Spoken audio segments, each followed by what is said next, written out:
Hey guys, M4J3FFR135 here, and welcome to part 7 of my PES 2013 career as M4J3FFR United.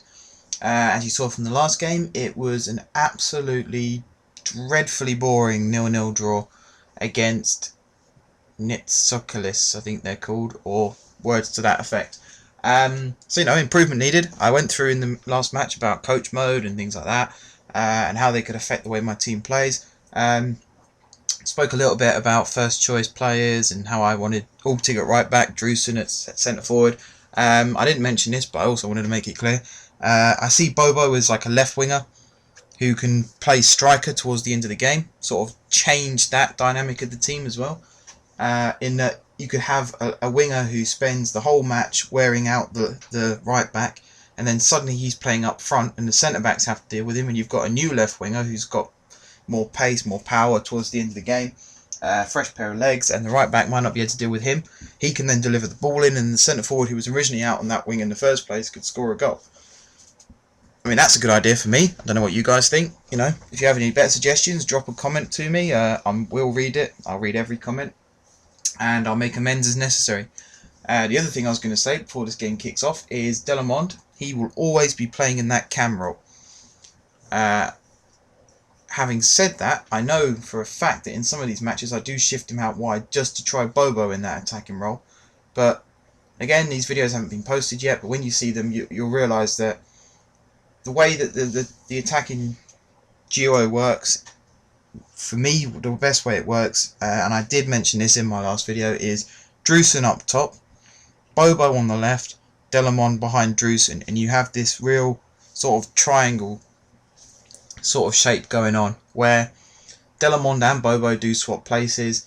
Drusen can drop deep if Delamond drifts out wide, and Bobo will then go up top, and it becomes an interchangeable triangle. So they all sort of shift round in a clockwise direction, tends to be the way they do things, and sometimes it goes the other way, sometimes they do opposites, and it's really clever how they sort of organise themselves, and you never quite know, even when you're playing yourself, as to who's going to be in the right position when you pick the ball up and things like that.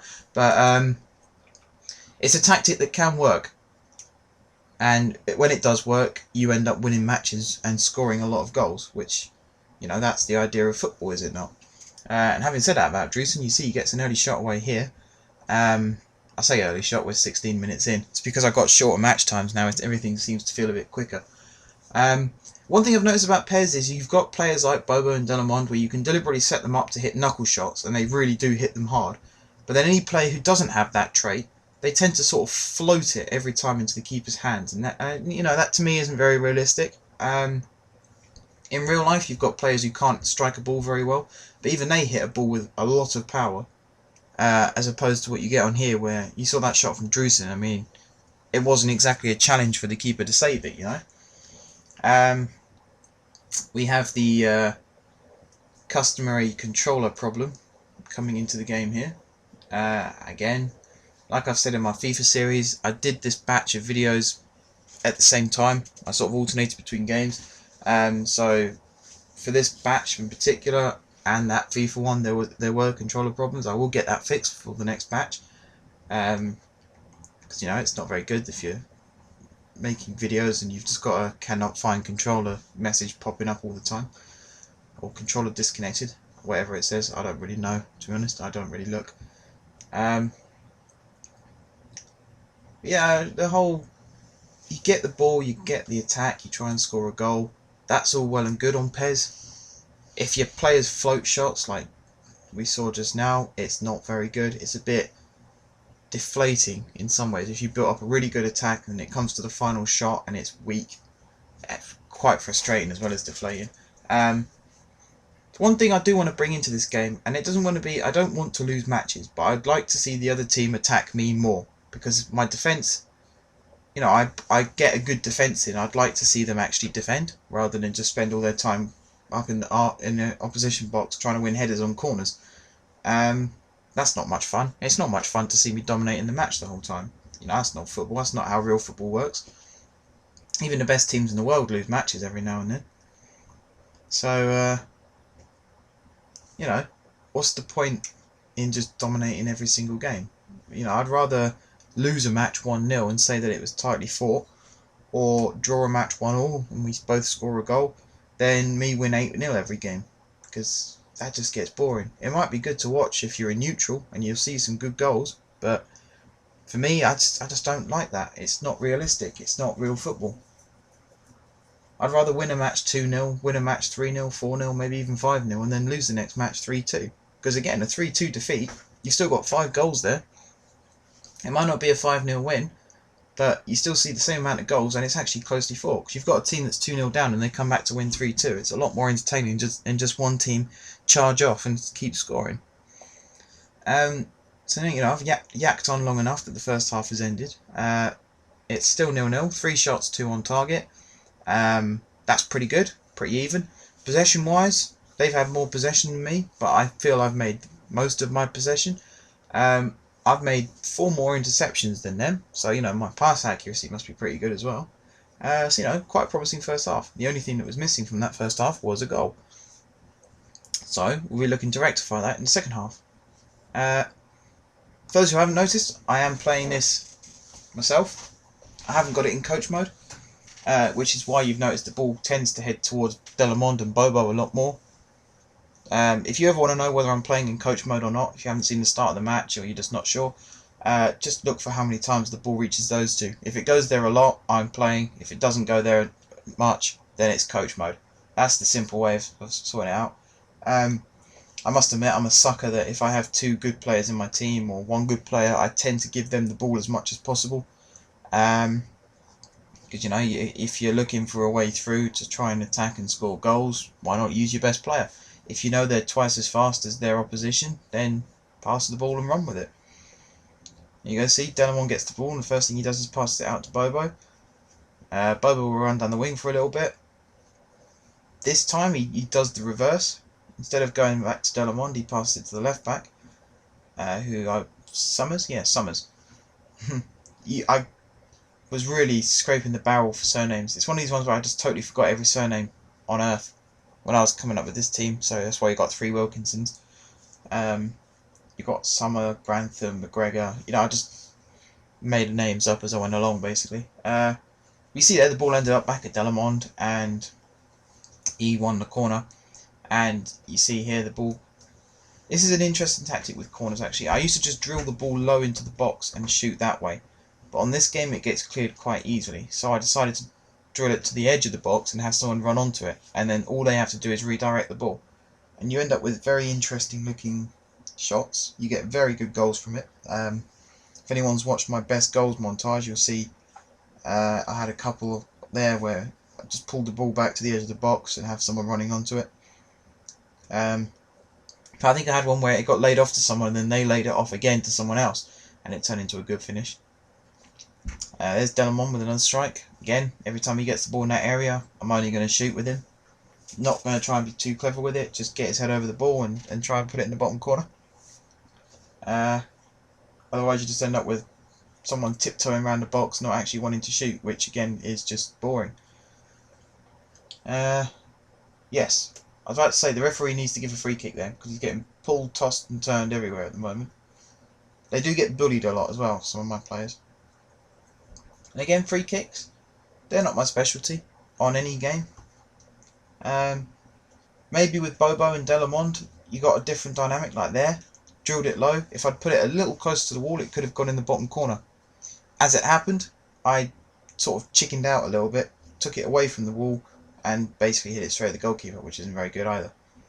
Delamon with another shot, and if you ever want to see about how much I use these two, Delamon takes the shot, keeper saves it, rebounds, guess who's there? Bobo. Bang, 1-0.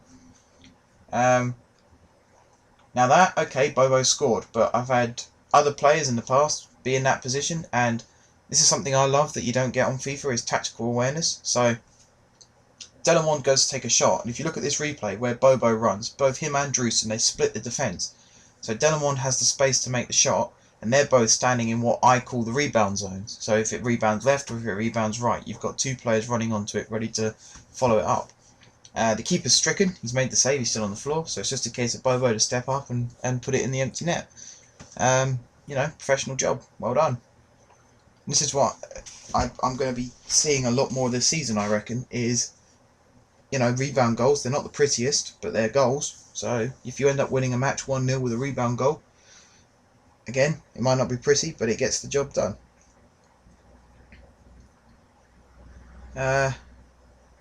Again, yeah, I'm sorry guys, I probably should plan a lot more what I'm going to say before I start making these videos, in fairness. I have a whole list of things that I do want to talk about before I press record, and as soon as I start recording audio, it all goes out of my head, basically. I think we see now, though, Bobo and Drusen are actually playing alongside each other, which again is a cool dynamic. To go from having one striker in the first half, and then suddenly you've got two strikers in the second half. You know, centre backs, they could end up with a really heavy workload, and if they're set up to just mark one player, and then suddenly they've got to mark two, they end up losing one. So you can have one sort of drift through unnoticed, and then he ends up again in one of the rebound zones, which I think is actually what caused Bobo's goal. Now that goal from Delamon, that's just pure genius. That was literally, I got the ball, was it 25 yards out from goal, and I just saw the keeper off his line, and I thought I'd try and finesse it around him. That was the initial idea, to just curl the ball around him. What actually happened was Delamon put the ball over his head and dipped it into that corner. And that's just brilliant. Great little back heel there from Drusen, and just up and over the keeper's head. That's a fantastic finish. Basically did it from a standing start as well. The ball's hardly moving. That's fantastic. This is why I love playing football, really, and playing PES in particular, is because you can score these fantastic looking goals, and it doesn't look too unrealistic. You know, you can actually see that happen in real life. You can see a player like, I don't know, Dimitar Berbatov, let's use him as an example. The way that Delamon nonchalantly flipped that over the keeper, I've seen Berbatov do that before. The way he sort of has the couldn't care less kind of attitude, yet he can score fantastic goals like we've seen him score. You know, it's brilliant. I would say, though, that Delamon probably shows a little bit more passion towards the game than Berbatov does. Just in the way he celebrated that goal, I suppose you could say he has a lot of passion. I can't remember if it's... No, I didn't show the player setup, I just realised that. I've set the celebrations for Bobo and Delamon. I think it's Delamon does backflips of some kind, and Bobo sort of does like samba dancing, you know, being the whole Brazilian connection.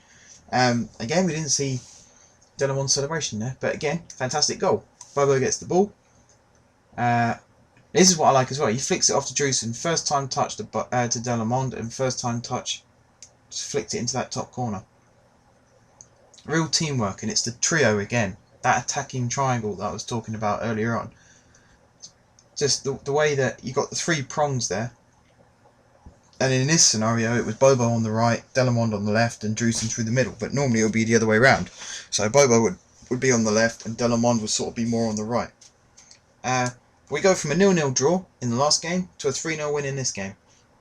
Definite improvement in player performance. I'm much happier now with the way the team are playing. I think it was just a slow, rusty start to the season, in fairness to the players. Wilkinson, I'll have to look at him actually, because he got a very low match rating. He only got a 5.5. But then it might just be because he didn't see the ball very much. In that case, it's not really his fault. It's more my fault because, you know, like I said, I don't let the other team attack too often, so my defence don't really see much of the ball. And when they do see the ball, they might end up making mistakes, which nearly cost me goals, but don't actually. So they end up getting a low rating, and they never really have a chance to redeem themselves for that. So maybe it's a bit harsh to judge. Plus, you know, this is only the second game of the season. They've had one pre-season game, and then they've had 2 league matches. So did I say second game? Third game. Third game of the season. They've had 2 draws and a win. That's right. So this is the 4th match of the season. But yeah, definite improvement in the team. Definite improvement in the results. Definite improvement in the way the team works. So I'm really looking forward to the next few matches. And until then, guys, I will see you soon.